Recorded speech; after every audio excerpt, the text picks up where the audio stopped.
Well, Chuck, you should have far less than a 1% chance of ever seeing this image inside your own head. It's glioblastoma. It's the most dangerous form of brain cancer. It's rare, deadly, and as you found out, incurable. Yeah, one Central Illinois high school with only 1,600 people now has a second teacher fighting to live. And as we learned, digging deeper, researching our special report, that school and those patients are not alone. Coach Kevin Brown found comfort on the basketball court at Washington High. He passed away in June, a roughly one-year battle with glioblastoma, brain cancer. You know, it's funny. I think it comes up more frequently than you might think, especially as you get closer to the beginning of basketball season. Superintendent Dr. Kyle Freeman has to talk about Coach Brown again because another teacher here has a glio, diagnosed within days of Coach Brown. It's a hard hit, and anytime one of our family members is stricken with something this difficult, it's tough, but even more so when you're talking about two. Not even 10 miles down the Washington blacktop, there was a third case. A manager at the IGA in Metamora, Rob Bryant, also had a glioblastoma. He was diagnosed March 5th, had surgery, but died October 13th. Dr. Freeman says he's already gone through water and air quality tests conducted in his building 2 years prior, as well as required annual asbestos readings. Everything came out clean, and that made me feel better about our current environment. But then you wonder, is there something outside of school? Is there something more regional? It's a question Dr. Andrew TSUNG, our top brain surgeon, gets quite a bit. I think it's a worthy topic to investigate.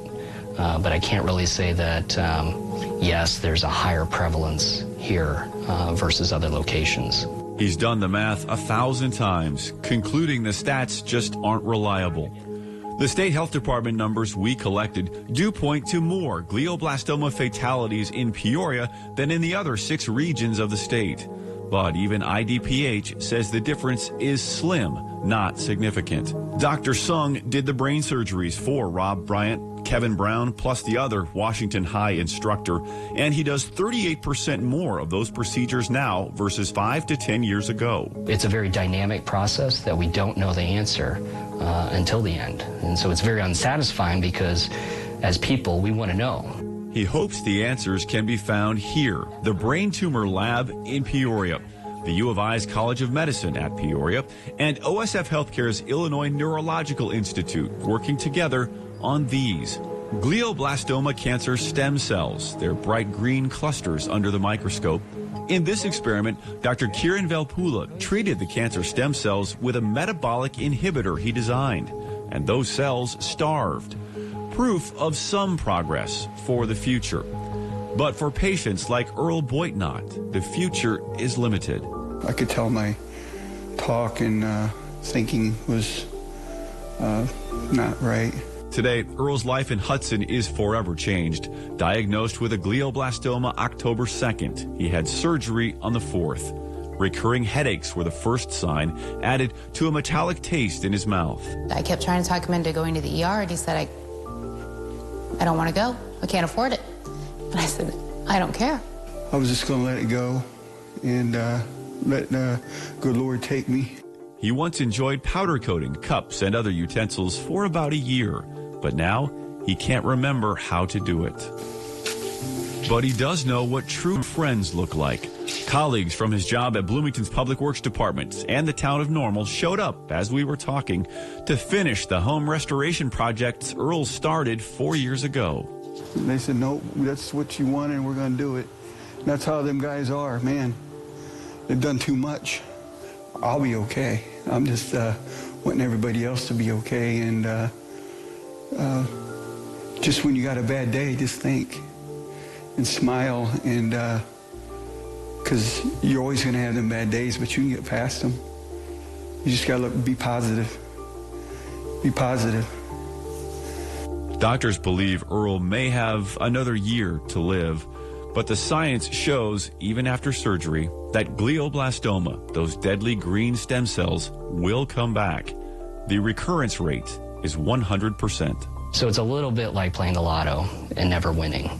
And you get really excited when we get good results, and then you're three months down the line, and then it fails.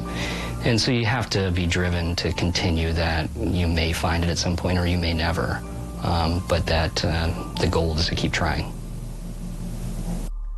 Again, Dr. Vapula works 7 days a week, so they're constantly trying to find answers. One of the toughest parts we found, I know I complained to you several times about this, is trying to quantify if our numbers really are greater than others. This is part of the reason it's so tough. Take a look at this. It's a death certificate. You can see it's commonly used by coroners and doctors.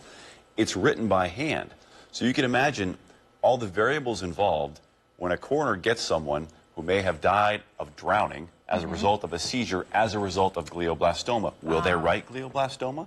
That's the variable you can't account for. That's the reason those statistics really are difficult to come by right now. Wow, so it's kind of up to their discretion. It is. So it's really alarming listening to a report. They don't know the cause. They don't have a cure. So what do they know in terms of symptoms? Are there certain things that you should watch out for that could be warning signs? There are, but they're not consistent. So it could be something you don't even know about. Your own family may not know about it. But if you do have persistent headaches, different from a migraine, a lot of pressure in your head, or stroke-like numbness or slurring, even first-time seizures, those are some of the symptoms to look for. We have others on our website, week.com. I always thought pancreatic cancer was one of the most deadly until I heard you researching this. So one that I knew very little about before this report, Tyler. And a lot of people have already called us saying they know someone affected, so we'll continue to follow the subject going forward. All right, great report. Thank you.